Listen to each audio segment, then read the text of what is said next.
Hi everyone, and welcome back to another tutorial video. Today we're going to be looking at uploading custom fonts. Inside the Stationery Store system, we have quite a wide array of fonts. A lot of them are system fonts that you'll be quite familiar with. However, that's not necessarily going to cover everything that you might have inside your designs. So in this case, I'm looking at a couple of fonts that I know for a fact we don't have in the system. That will be this handwritten font that we have here, and of course this signature style font that we have here. So what we're going to need to do is we're going to need to upload these into the Stationery Store system. So I will take you through that process now. Okay, so once in the back end of the Stationery Store, we're going to come to the OPS dashboard again on the left-hand side here, and we're going to head across to configuration up here. And then once we're in the configuration area, let's head to the left-hand menu, and we're just going to go to template fonts. Now, what you're going to see here is a list of all the fonts available inside the template editor.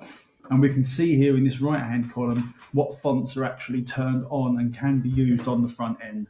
So what you could do is, if you wanted to, it is quite feasible for you to come in and turn all of these fonts off and only allow the fonts that you want to be used by the agents and the editors yourselves when you come to actually create your templates to be selectable. So this is, you can make your life a little bit easier in the back end when you're setting up these fonts.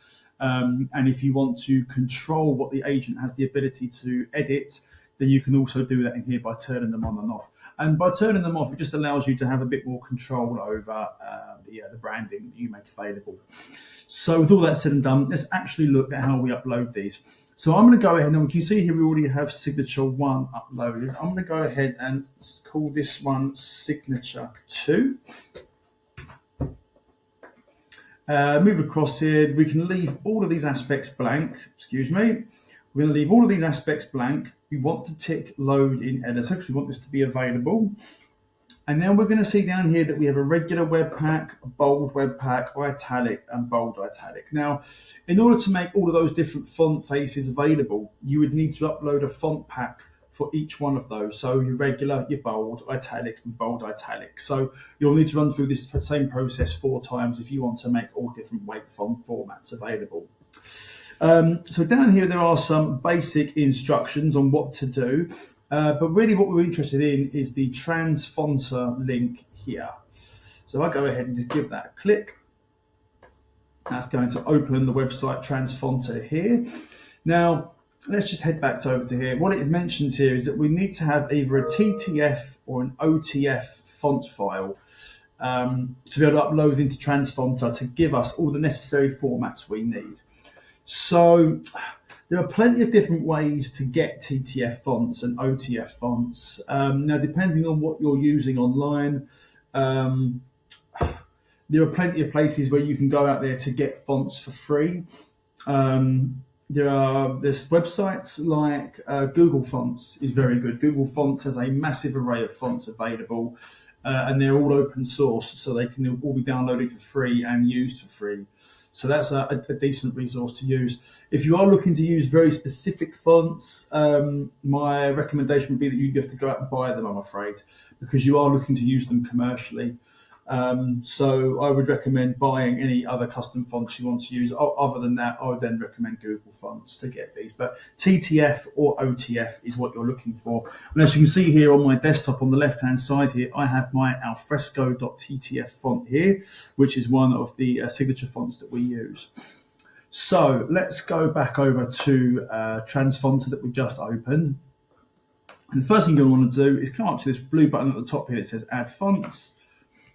Give that a click, and I'm just going to scroll right down here, and I've got my Alfresco TTF at the bottom there. Let's drop that in. Okay, perfect, that's uploaded. And there isn't really anything you need to do with any of these settings apart from tick all of the different formats on. So once that's set, let's go ahead and click Convert. Nothing else you need to do there. That is as easy as that. And once that's downloaded, let's just go ahead and click download. And we'll see there that my fonts are downloaded. Let's drag that to my desktop to use. Okay, brilliant. Now, just a note about the zip file you download. You will need to rename this because we need to upload it to the system, and it does need to follow a certain format. So, what I would recommend doing is selecting the file name, deleting everything out there, and just giving it a very simple name. It can be anything you want, but the one key rule is that you can't use spaces. So either make it one word or use an underscore.